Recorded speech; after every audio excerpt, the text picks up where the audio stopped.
From APM, American Public Media. The Florida Department of Health in Duval County and WJCT present Road to Recovery, Preventing Substance Misuse and Opioid Overdose, a free lunch and learn on Wednesday, February 26th at WJCT Studios. Registration at wjct.org/events. The North Florida TPO is committed to shaping our transportation future. We're focused on planning, funding, clean fuels, and new technologies for a vibrant, connected community. Learn more at northfloridatpo.com. Baptist Health is a proud supporter of First Coast Connect. Baptist Health, committed to building a healthier community for all of us. More info at 202-4YOU or baptistjacks.com. This is WJCT News 89.9 Jacksonville. Up next, national and local news from NPR and the WJCT News team.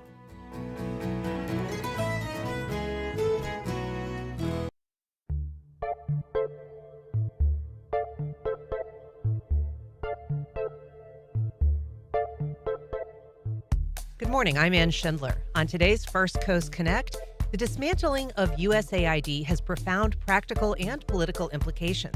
We talk with foreign policy experts and former Foreign Service officers about what the shutdown has meant to Americans abroad and those they're helping. And a local artist is recognized for her extraordinary work with an annual award and a sizable grant. Then, combining public art, local music, and bicycles in the region's first orchestrated mural tour, we'll tell you how you can hop on board.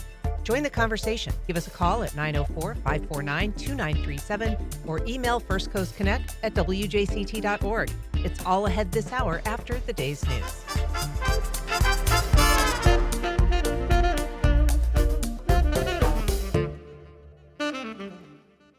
I'm from NPR News in Washington. I'm Corva Coleman. Russian President Vladimir Putin is weighing in on this week's talks between U.S. and Russian officials in Saudi Arabia. These mark the first high-level communication between Washington and Moscow since Russia's full-scale invasion of Ukraine began nearly 3 years ago. NPR's Charles Maines reports. Speaking to state media while touring a drone factory in St. Petersburg, Putin praised the U.S.-Russian meeting as a first step towards restoring relations between the two countries. Putin also said he would gladly meet with President Trump, but that it may take time for both administrations to prepare, adding the leaders weren't meeting just to drink tea, but find solutions acceptable to both sides over Ukraine and other issues. The budding U.S.-Russian détente marks a sharp departure from Biden-era efforts to isolate Moscow over its full-scale invasion of its neighbor. It has also unnerved Ukraine and traditional American allies in Europe who fear being sidelined from negotiations that determine their future. Charles Maines, NPR News. A federal judge held a hearing yesterday to review the Justice Department's request to drop federal corruption charges against New York City Democratic Mayor Eric Adams. Several federal prosecutors have resigned over the matter. They allege the Trump administration is willing to end the case in exchange for Adams' help on immigration efforts. Trump officials and Adams deny the allegations. NPR's Brian Mann was in the courtroom for the hearing held by Judge Dale Ho. Judge Ho acknowledged he has limited authority here. A DOJ request of this kind is normally a slam dunk. It's more or less rubber stamped by the courts. But yesterday, the judge made it clear he thinks this case really is different. This is a very complicated situation, at least from where I sit, Ho said. And so at the end of the hearing, he declined to offer a quick ruling. He says he needs more time to sort through this, but he promised a ruling soon. NPR's Brian Mann reporting. A Senate panel questioned Labor Secretary nominee Lori Chavez-DeRemer yesterday about her views on labor unions, as well as the minimum wage and more. NPR's Joe Hernandez has more. Chavez-DeRemer is a former Republican congresswoman from Oregon. While in Congress, she co-sponsored legislation called the PRO Act, which would make it easier for workers to unionize. Under questioning from Republicans, Lori Chavez-DeRemer called the legislation imperfect and said she supported the ability of states to pass right-to-work laws which limit union efforts. Asked by Democrats whether she thought the federal minimum wage should be increased, Chavez-DeRemer said she recognized it hadn't been raised in over 15 years, but that some jurisdictions might need to have a different minimum wage than others. Joe Hernandez, NPR News. This week, President Trump said he is moving to impose tariffs of 25% or higher on more foreign imports. Yesterday, he said he wanted to put tariffs on imported lumber, too. Trump says it could start in early April. This is NPR. You're listening to WJCT News 89.9 in Jacksonville. Good morning, I'm Stephen Ponson. It's now 9:04. The voices who will never go through this themselves. Repealing the ban would restore Florida to the way it was before Roe v. Wade was overturned. Other lawmakers speaking out included Representative Anna Eskamani. She says that she doesn't doubt that women are turning to what could be unsafe means to end pregnancies, and if something goes wrong, may avoid emergency care for fear of prosecution. The Florida legislative session starts on March 4th. The SS United States is finally on its way to becoming an artificial reef off the coast of Okaloosa County in the Florida Panhandle. The historic ocean liner shattered the transatlantic speed record on its maiden voyage in 1952. Okaloosa officials say what will become the world's largest artificial reef could generate millions in dollars for the local economy. It'll be a chilly day here in Northeast Florida. Highs will reach the upper 50s this afternoon. Support for NPR comes from NPR stations. Other contributors include Lilly Endowment, a private foundation supporting NPR's coverage of religion and spirituality, and Jarl and Pamela Mohn, focusing on civil liberties, foster youth, public radio, and the arts.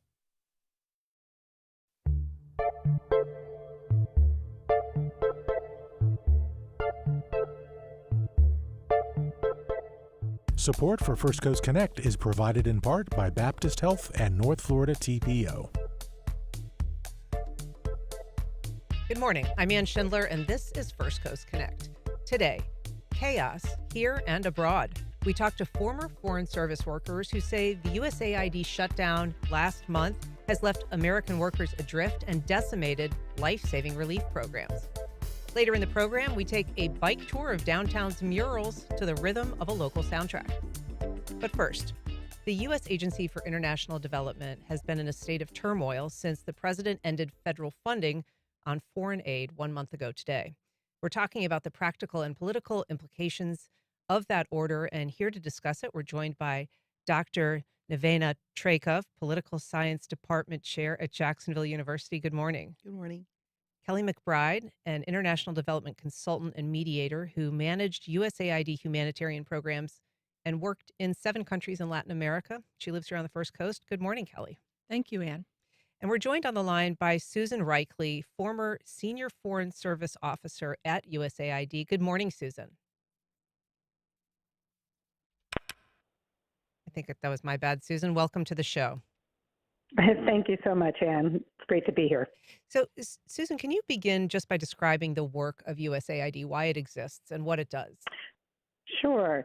So USAID, the United States Agency for International Development, was created by President Kennedy. Actually, the origins of it go back to the Marshall Plan, because when we looked at the wreckage of World War II, it was understood by the global leaders that to prevent war, we needed to invest in economic assistance. And then President Kennedy, with authorization from Congress, created USAID. And it has been now global for the last 63 years, providing humanitarian assistance.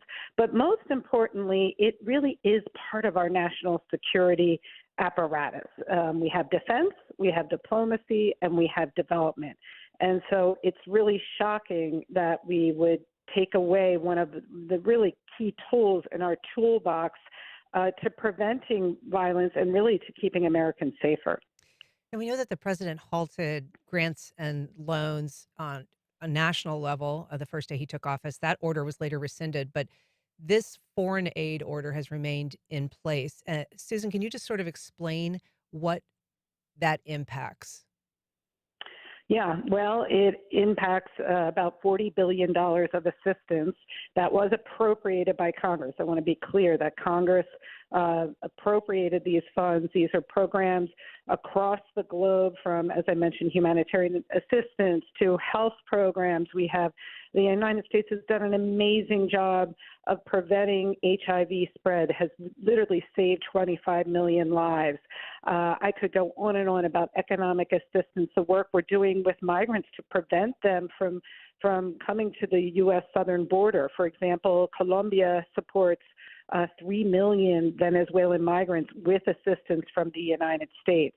As you mentioned, Anne, on the domestic side, there was an immediate court order and a temporary restraining order, and those programs on the domestic side were able to continue. On the foreign assistance side, no. Even though the judge has issued a temporary restraining order, frankly, the State Department under Secretary Rubio and Pete Morocco have trampled it, and essentially are really not obeying the law. And so I think we're going to see even more litigation as the weeks come forward. Yeah, and I want to talk more about that. But Kelly, first of all, since this USAID shutdown, you have been in touch with people who are working for the agency currently, some of whom are stationed abroad. Can you kind of describe what their circumstance is? Well, for the people who are stationed abroad, they feel totally abandoned by their government that they've worked for many years, taking American values abroad and helping vulnerable people and bolstering our national security. So they feel abandoned by the government. There are people who are in very difficult situations in Africa, in the middle of conflict zones, on the front lines, and they don't have access to their emails from USAID, so they can't communicate with anybody. They don't know how they're going to get back home. Who and how are they going to get themselves, their household goods, their family back to the United States? So they're very upset. And people who do this work, they have a big heart for other people, for helping people. And they, as I did, are proud to take American values abroad. That's what motivates people, helping people, taking the best of us abroad. And so there's people overseas who are in quite a difficult situation. They don't have homes to come back to, probably because they either rented them out or they just didn't have one because they've been overseas for quite a while. So they're in a very difficult situation. Everybody's helping each other, trying to find housing. People are offering their homes, their couches, helping people find jobs. The last time I worked for USAID was in 2017 in Colombia, where Susan worked. And but I'm still very much in touch with this ecosystem. Yeah. And I know we've heard some really harrowing stories about certain attempts by USAID workers to pull back, particularly in Congo, which is a active war zone. We heard about families that were forced to evacuate during advisory level 4s, which is, basically an embassy advice that nobody travel because of the danger. We've heard about people having to leave behind everything that they owned, their children's favorite toys. One family had to leave behind their dog because they weren't able to have any assistance in evacuating safely.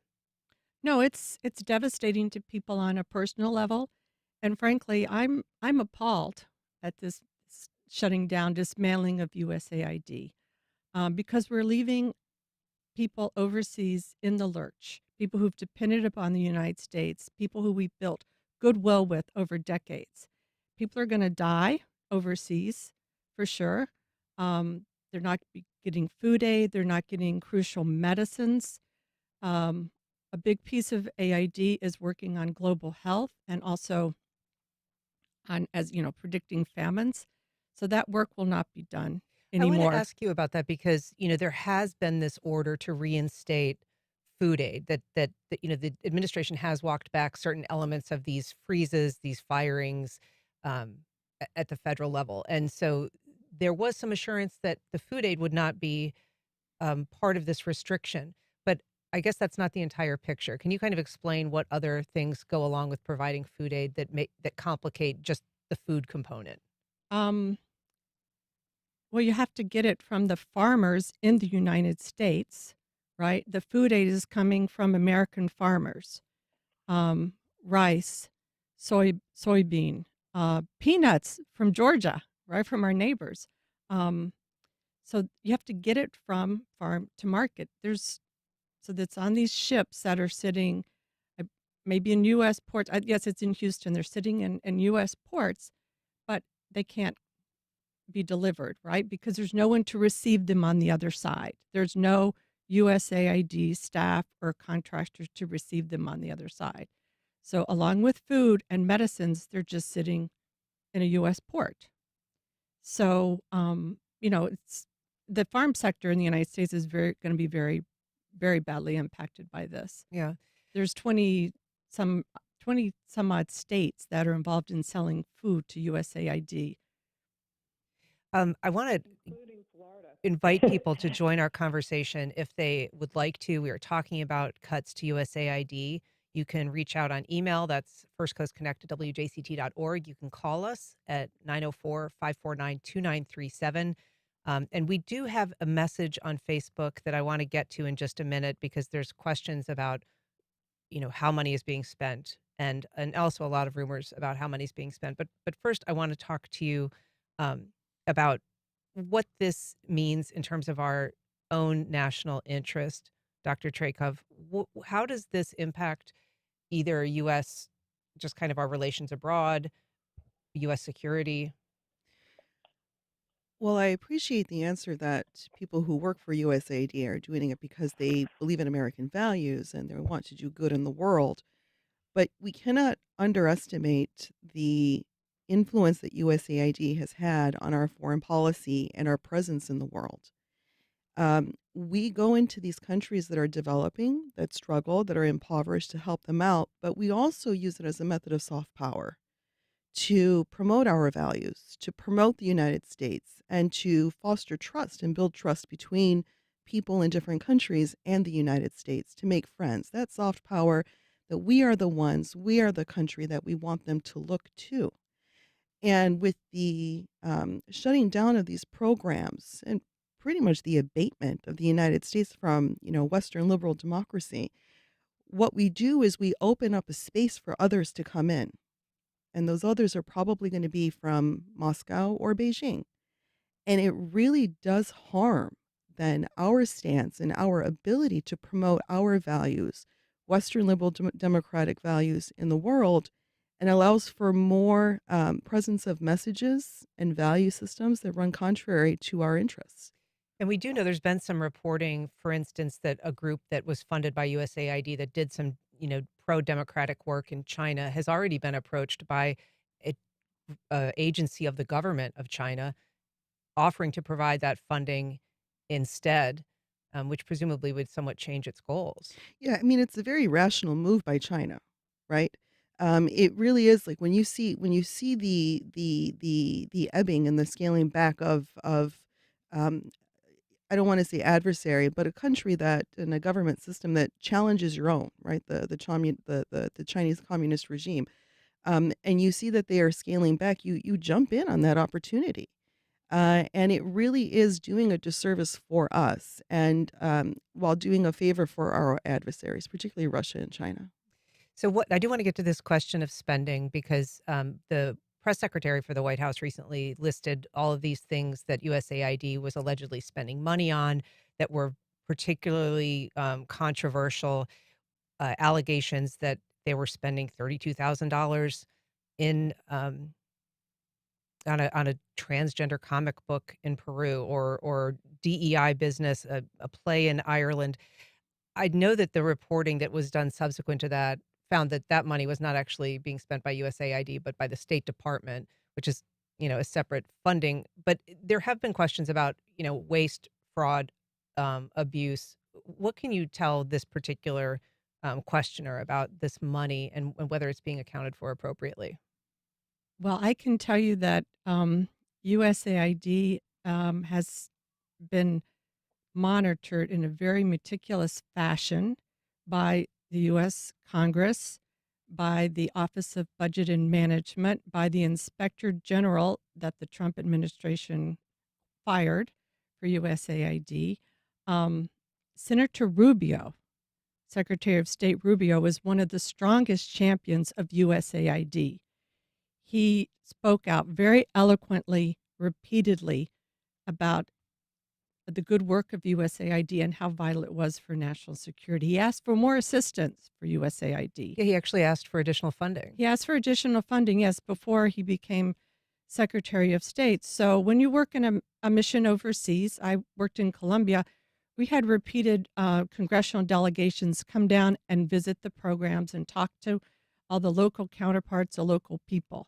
So almost every single project from USAID, it has a line item that's been approved by Congress. So 4 committees in Congress look at USAID programs, no? The 2 ones that work on foreign affairs and the 2 ones that work on appropriations.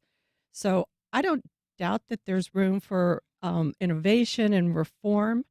And every time a new president comes in, of course, they look at all the U.S. programs and make them to their liking. That's appropriate. The way it was done was inappropriate. I want to take some calls here if we can. Chris in St. Augustine. Good morning, Chris. Go ahead. Good morning. I find it quite interesting and maybe a little bit tone deaf with all the struggling that Americans are going through, having Hurricane Helene in western North Carolina go through, basically forgotten about, left abandoned, grocery prices skyrocketing, inflation over the past 4 years, and try to scare us with China after telling us that we couldn't criticize China and pretend that it was, a virus, a bioweapon that got unleashed on us by our own government funding bioweapons and turning them against us. You guys really are hilarious that you're going to think that American people want to support other countries when we're $36 trillion in debt. It's time for the adults to take charge and stop the spending and start spending it on Americans and making our lives better for our children instead of spending transgender comic books overseas and the line items, the trillions of dollars of waste that our government, who we just kicked out and elected someone who's going to do something about it. I thank God for Elon Musk and all the work he's doing. And y'all need to wake up and start supporting this reform because Americans don't want this waste any longer. We're tired of it. We're sick of it. Thanks, Chris. I want to take a call from Sally in Springfield. Good morning, Sally. Go ahead. Yes, good morning. My comment is that if anyone thinks the new president and his billionaire unelected partner Elon Musk cares about us, they are gravely mistaken. Americans here and abroad are thrown into chaos in a constitutional crisis, and it's not just my thinking on that. Heather Cox Richardson, American historian, believes that we are in a constitutional crisis. I feel that many of us reject what's going on, the destruction of our values and our institutions, and it has brought trauma and discord to real Americans who, as you're talking about today, are stuck overseas. Thank you. Thank you, Sally. I also want to take a call from Don in North Jacksonville. Don, go ahead, please. Good morning. Thank you for taking my call. I just wanted to share that I work for 2 companies in my experience. As I said in past calls, I worked in media. I worked for Univision years ago in Texas. And when I work for these 2 companies, when there's downsizing and cuts, they usually send a team to review and look where it needs to be cut, check performance of employees, and that takes time. And I remember when I worked for Univision in Houston, Texas, they came in and they did a review, and it took them, and when they came back, it took them about maybe 3 months or 4 months. And this is a review they were doing around the country. And when they cut USAID, and not only them, but all the agencies around the government, and they're doing it in just like 1 week or 2 weeks, it's to me, it's obvious that they're not doing a reviewing or analyzing of who it needs to be let go because they're not needed with too many employees or their poor performances, or it seems to be as clear cut. Now, I listened to a legal podcast yesterday, and they said the wording of DOJ says that they're not allowed to do any actions. They're only allowed to advise. The only person that is allowed to take actions in DOJ is the president himself, according to the wording from this legal podcast. Don, I'm going to just put you on hold if I can, because I do have a bunch of calls to get to, and I kind of want to keep it rolling. Ed, just briefly from NAS Jax. Go ahead, Ed. Yes. Well, it is a fact that the agency, the USAID, has done some good work, and is doing some good work. Even Secretary of State Rubio said that publicly. But it's also a fact that cannot be thrown by the side that it has done some completely wasteful programs around the world, and that they have not had the transparency up to now for us to know what they're doing, good or bad. That has been the big difference. Also, regarding Russia and China, listen, Russia and China, when they provide any aid, if any government turns against them, against what Russia and China wants to do or vote for in the United Nations, they will have consequences. And that's why they don't do it. The United Ed, States I want to ask one- you a question if I can. Ed, you cite lack of transparency. And why do you feel that there has been a lack of transparency? Do you have a specific instance of that you'd like to ask about? Sure, because up to now, nobody have made it known where some of this money into things like $20 million for Sesame Street. Do you think if they would have publicized that, people would not have a problem with it? Or $1 million for Swedish scientists to study a German butterfly? I don't know why Sweden and Germany need our foreign aid, but, all that kind of ridiculous stuff. Okay. That's what's been the issue. Thanks, Ed. I want to toss it to Kelly and see if you can address some of those issues that we've been asked. Yeah, I'd like to speak to the transparency issue. Until a month ago, you could go onto the USAID homepage and see every single program that had ever been implemented on the USAID homepage. Full transparency. Right now, they have everything down, so you can't go onto the USAID homepage and services. And in the agricultural sector, it's absolutely huge. It is $340 million from the agricultural sector is paused right now. In 2020, it was $2.1 billion in food aid, all bought from American farmers.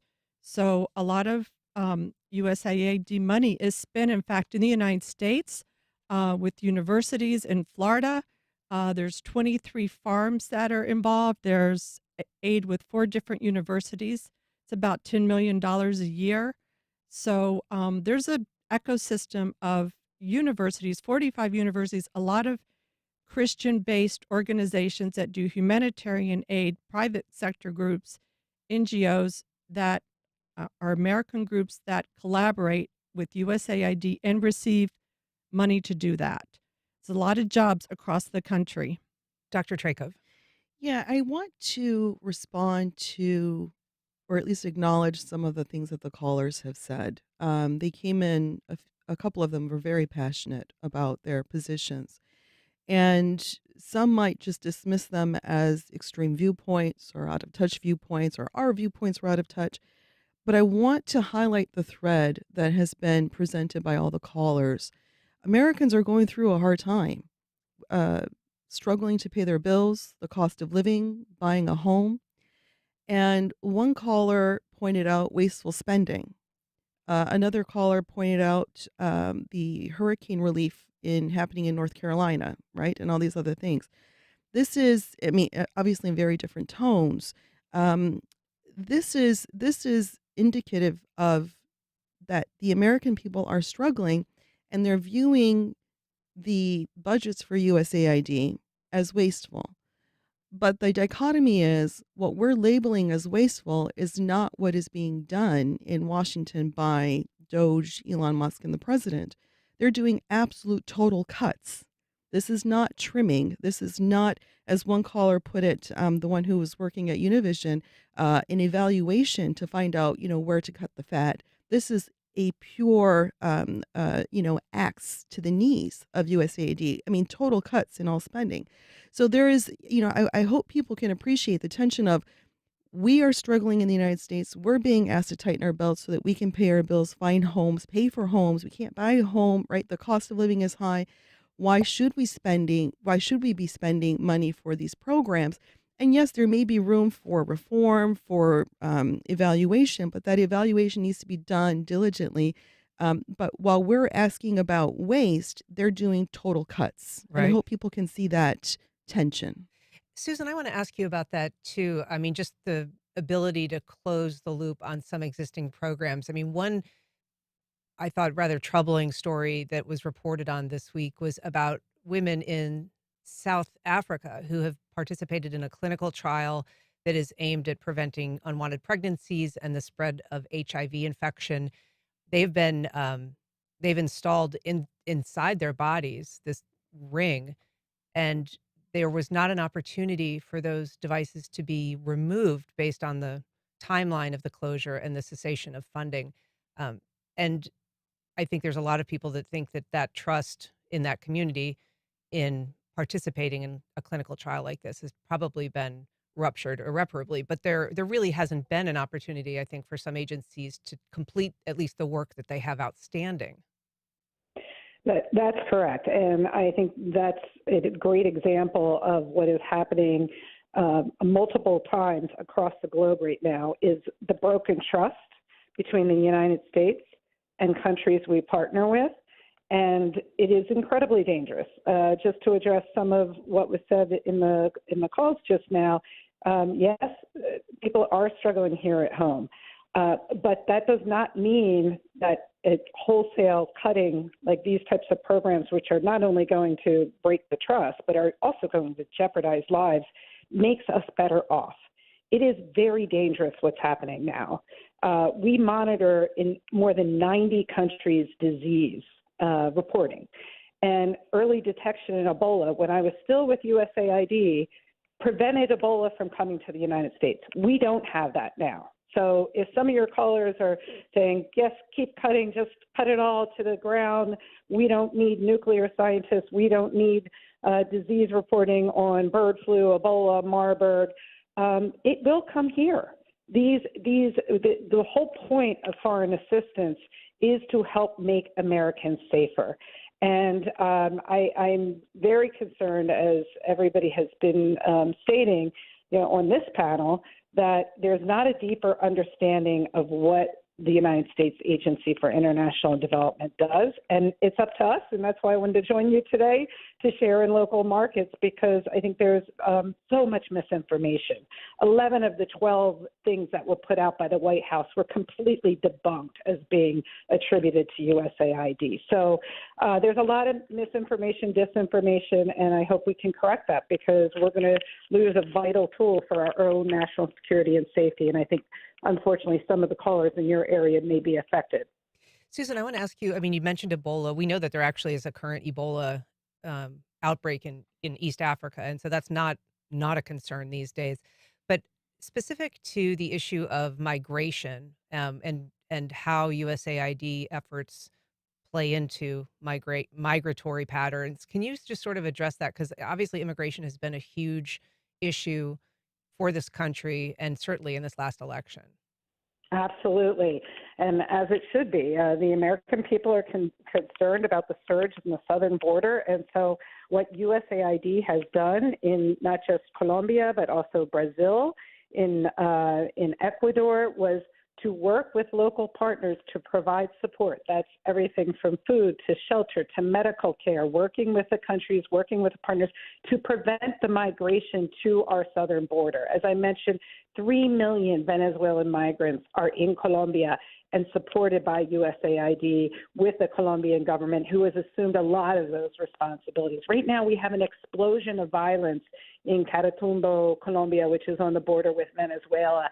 And unfortunately, we can't get those really critical services there to the people in Caratumbo, 50,000 people who then can start to suddenly migrate to the southern border. So it just doesn't make sense, because we have to be doing more in these communities in order to prevent them from coming, obviously, to the United States. I want to take a call from Lisa in St. Augustine. Good morning, Lisa. Go ahead. Good morning. Thank you for having me on. I've worked for some of those international NGOs that received USAID funding on both food aid and HIV prevention programs.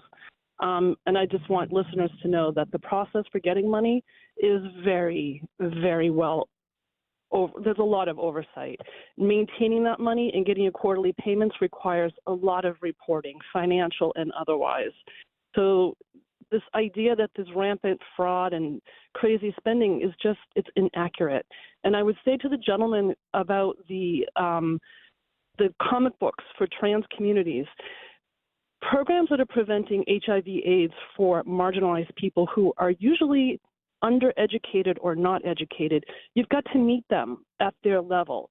So a comic book with behavior change information about how to prevent HIV/AIDS is appropriate. It's not wasteful, crazy spending. You're providing useful information to somebody who needs it. And these people are usually working in the sex industry in some ways in spreading AIDS. So these are important programs. They seem silly, but they actually have a purpose. And it's been well thought out by people in this industry. These are important programs.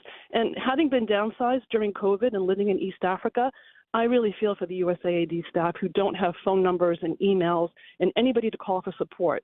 Because I was in an adversarial relationship with the organization. It felt adversarial. I'm not surprised a third of us was laid off because of financial issues. But it was very uncomfortable to be just ripped out of where you've been living for 7 years and told to go home. I had phone numbers.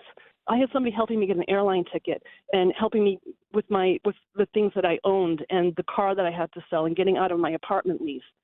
I just feel for these people. It's horrible. Thank you, Lisa. I appreciate that. I'm going to take a call briefly. Taylor at the Beaches. Go ahead, Taylor. Hey, good morning. I've called in numerous times about an issue right here locally and turns out that I've heard that on the dashboard that the man mentioned, that the AFL-CIO, which locally in cahoots with the mayors of the beaches, our lower Mayor Donald Deegan, who all claim fairness for all, are in cahoots with these unions to pad these politicians and management's fat, cushy pensions while taking them from people who started at the bottom. Taylor, I appreciate your call. I think that's a little bit off topic. I want to take a call from Ben in downtown. Go ahead, Ben. Yeah, hey, so first I want to just say hi to Dr. Nevena Trajkov. She's a great professor, and it's great to hear her on WJCT. My comment is that I think that a lot of Americans and a lot of the callers that we're hearing from are misled about how much foreign aid we're giving away and where these foreign investments are really going to. I think that they don't realize that these foreign investments actually do benefit Americans indirectly. If you look at our investment in Ukraine, there's this misconception that we're spending way more than the European Union. In reality, when you look at aid versus GDP, we're actually trailing the European Union. And also, even investments in Ukraine's military, which it might be hard to see how this could help us, we're getting key insights into Russia's military capabilities, North Korea's military capabilities, and our military is actually becoming stronger and more technologically advanced thanks to the aid that we're giving to Ukraine. Thanks, Ben. Appreciate it. We are going to have to kind of wrap it up here, but I do want to ask you, Kelly, I know that there is an effort to sort of spark assistance for some of the people that are working overseas, but also, I don't know, generate philanthropic money to replace some of the money that has been halted. Can you talk a little bit about just, I don't know, if people are interested in becoming involved in either of those efforts? Well, I would ask them to do something else, which is to call our senators and our representatives, because this is not only about USAID, this is about the demolition of the federal government across the board by President Trump and the world's richest man. Without much thought, without really a profound look at the different programs. It's going to hit everyone sooner or later. So I would ask people to call their members of Congress and their senators. That's the first thing. And of course, Americans are very, very generous and very altruistic. We do a lot of things in our local communities. So maybe we can help in that way, but also if you have a favorite charity, like I'm just going to give one example. For example, Samaritan's Purse, which people know is based in North Carolina. It's done a lot of work with the people who were hit by the storm. They're also a big USAID partner. So they have no money to do their humanitarian work overseas. So if that's a charity that you like, you could donate to them. Catholic Relief Service is another one. FIU has had a huge program with USAID in the administration of justice and working with democratic institutions, electoral tribunals, legislatures. So I think you could look at local charities to help out who might be working with internationals, and then look at the charities that work, humanitarian groups that work internationally. Yeah. And in terms of contacting local lawmakers, Susan, I mean, one of our local lawmakers here, Aaron Bean, is actually a co-chair of the Doge effort, and so an enthusiastic supporter of that. Any thoughts about that? And again, just very briefly. Yeah, I think, unfortunately, as I'm talking to members of Congress, staffers, and others, they don't know what's going on. So I really urge people, like Kelly said, to call their members of Congress and say, did you know? And just being able to share, because they think assistance is flowing right now, because the court ordered it last week to flow, and it's not. So please call your congressman, call your congresswoman, and let them know really what's happening, and to look into it. All right. Well, Dr. Nevena Trajkov, Kelly McBride, Susan Reichle, thank you so much for being here. Really appreciate it. Thank you. Thank you. All right. Up next, an award-winning visual artist using her talent to amplify racial being recognized. Yes, absolutely. Totally surprised. Was not expecting it. Just thought I was just needed for other reasons. I think it has pushed me out a little to the forefront of the art community. I'm a kind of behind the scene type of person. So I consider what I do in the community a lot just because that's what I do. You know, I just like to give back and help the community I am a part of. And it just means a lot to me to be recognized for this. We have some of your artwork that we're going to be able to show on our live stream. It is vibrant. It really is an extraordinary, beautiful work that you produce. How did you come to, making art in the first place? What inspired you initially to become an artist?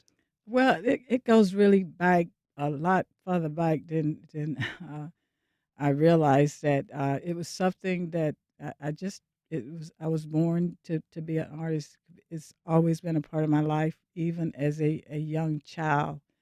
And I just always had a love for the art. The talent is, I consider it God-given talent because it was there before I had any formal training.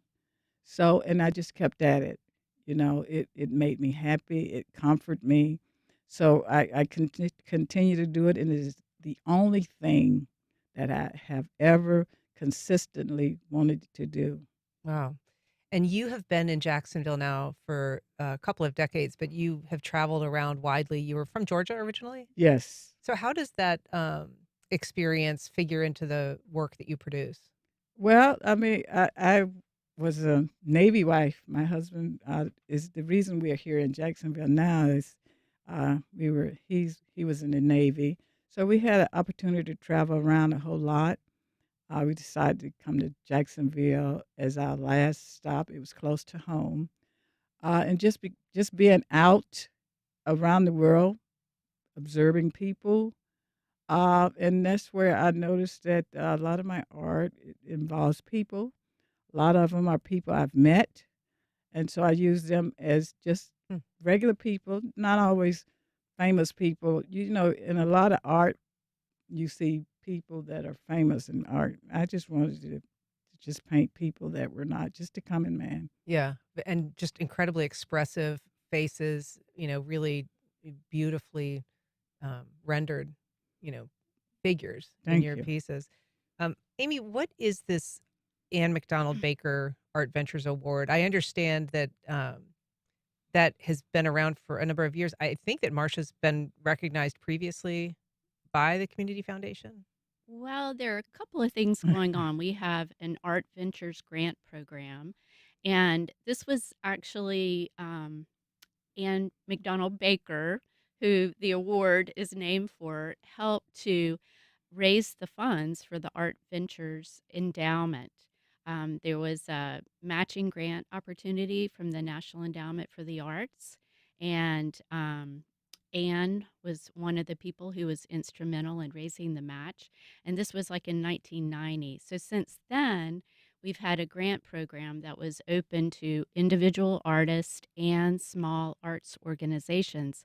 And so Marcia was an applicant to that program and had been awarded one of the individual artist grants. But this is different. It's called the Anne McDonald Baker Art Ventures Award. And it was actually created 10 years ago when Anne passed away as a way to honor her legacy. And she's a very well-known philanthropist in this community, has done many, many good works prior to her passing. Yes, she and her family have, are very strong philanthropist in our community, but Anne also was instrumental in founding a lot of organizations that had to do with the arts. For example, the Arts Assembly of Jacksonville, which is now the Cultural Council. She was a big supporter of Douglas Anderson's School of the Arts. And also with the Community Foundation, she was the first woman to be the chair of the board. She helped to found the Women's Giving Alliance. And so when she passed away, the Community Foundation thought really long and hard about how to honor this legacy. And so they came up with this art prize, essentially. It's more like a gift than an award. And so what's the goal? The goal is to bring recognition to an artist who has really brought distinction to Northeast Florida. And there is artistic excellence, but it's also someone who has done a lot for the community.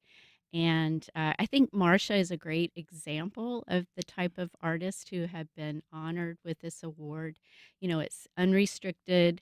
There isn't a report or anything that's required. It's just a way to uplift our artists in our community. We have so many talented artists. And I would like to mention that it isn't just visual artists. We have artists of other disciplines who have been recognized as well. Got just about 10 seconds left. Marcia, if people are interested in seeing your artwork, where can they? Well, my home base is at the Art Center Co-op. It's on Adams Street. But you can easily, I think the best way to find me is just Google my name and follow the sites, and they can lead you all over the place. Marcia Hatcher, congratulations again. Thank you. Amy Palmer, thanks so much for being here. Thank you very much. All right, coming up next, a bike tour where the rubber meets the road in the local art scene.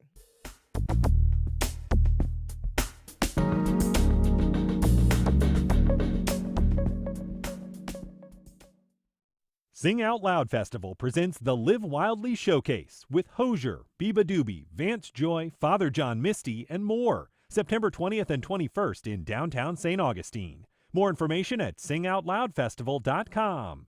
The Jacksonville Music Experience presents indie pop artist Rawhill, performing live on the WJCT soundstage on Friday, February 21st at 7 p.m. Tickets and more information at jacksmusic.org/JME events.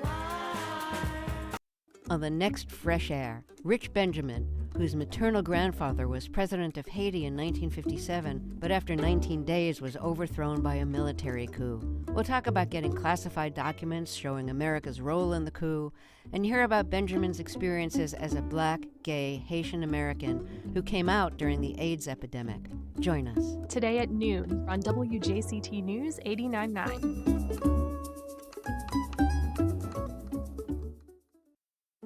Among the agencies in the White House crosshairs is the Department of Education.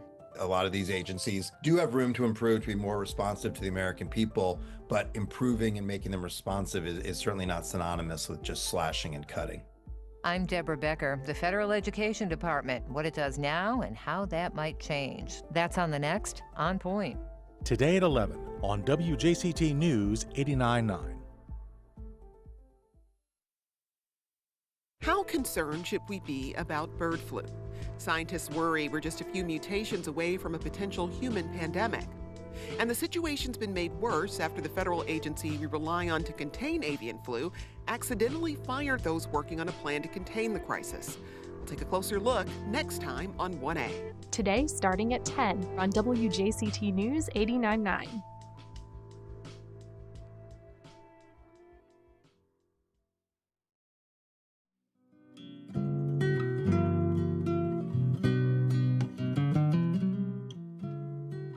Welcome back. Well, you're listening to a little Goliath Flores there. He is a local artist, an incredible guitarist.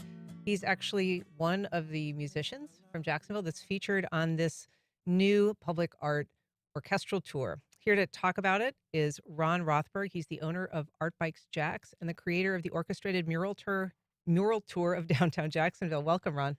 Thanks for having me. Thanks for being here. So tell us a little bit about how this project began. So Art Bikes has been around for a couple of years. We have a fleet of electric bikes, and we do cultural tourism, really leaning heavily into the art, the history, the architecture of our neighborhoods. Last year, I started an app, and the app is location-based and has the ability to do audio triggers.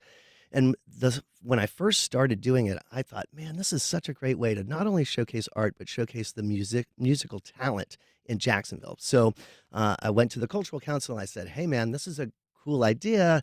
And they were able to partner with us on that. So now we have 9 pieces of public art paired with local musicians who have created original pieces of work based on being inspired by those pieces of public art.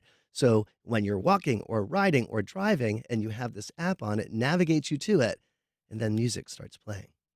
So these artists actually wrote this music to match the piece of art that it accompanies? Several of the pieces, like Willie Evans Jr. and Chi and Cyrus, all did original pieces. Some of them, like from John Lumpkin, were in his repertoire, and I showed them the piece of work, and he said, gosh, this is this. Mm-hmm. And so it was a combination, like Goliath had that in his repertoire. And we paired him with that beautiful mural on the side of the parking garage across from the Performing Arts Center. And so I'm like, yes, that's it. So it was a combination of original music and a combination of local artists who had music. The other thing we did, we partnered with Jams, the music school, and Jason Peoples. And one of the tracks for a Chris Clark mural is from the students, and just taking the project from ground up and creating a piece based on that mural. They must be thrilled. I mean, there's some incredibly talented kids at that school. Yes. That's a lot of fun. So how did you pick the pieces of art? I mean, I think we're at a point in Jacksonville where we have an embarrassment of riches these days. We didn't used to have murals like we do, and there's been really a concerted effort to kind of beautify and make downtown more interesting, not an eternally beige landscape.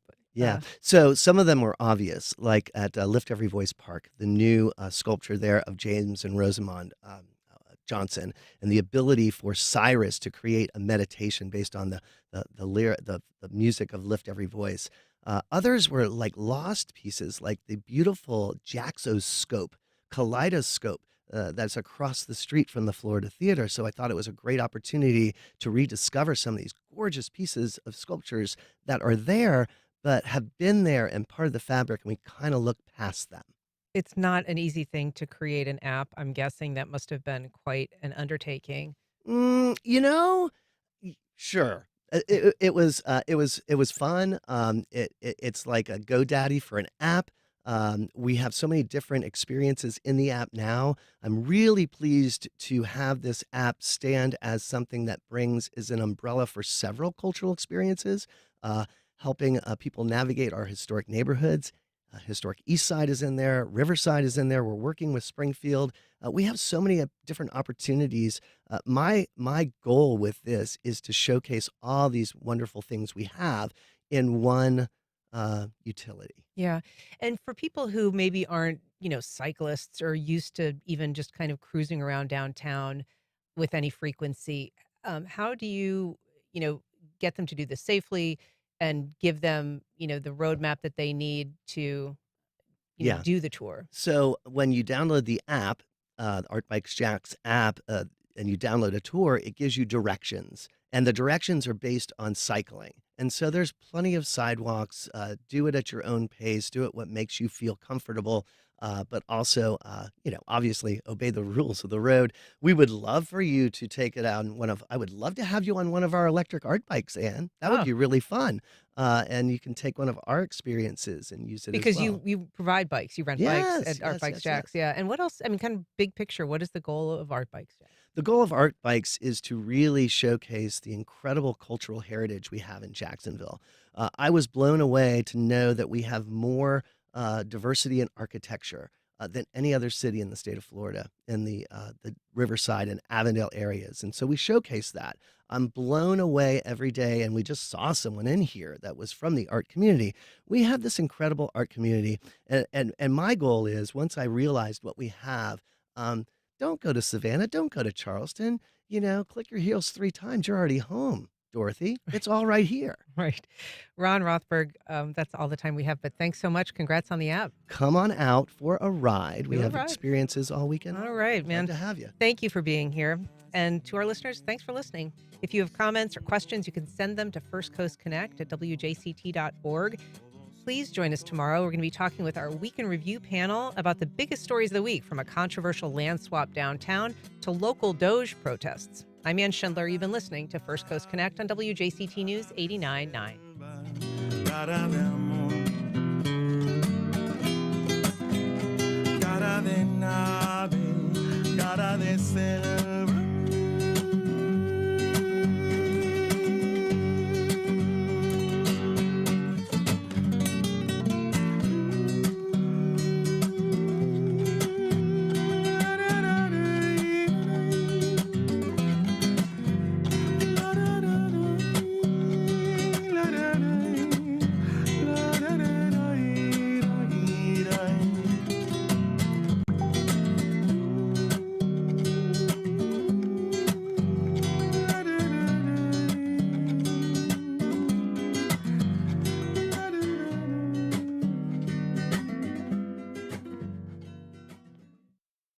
Support for First Coast Connect is provided by Baptist Health and the North Florida TPO. Baptist Health is a proud supporter of First Coast Connect. Baptist Health, committed to building a healthier community for all of us.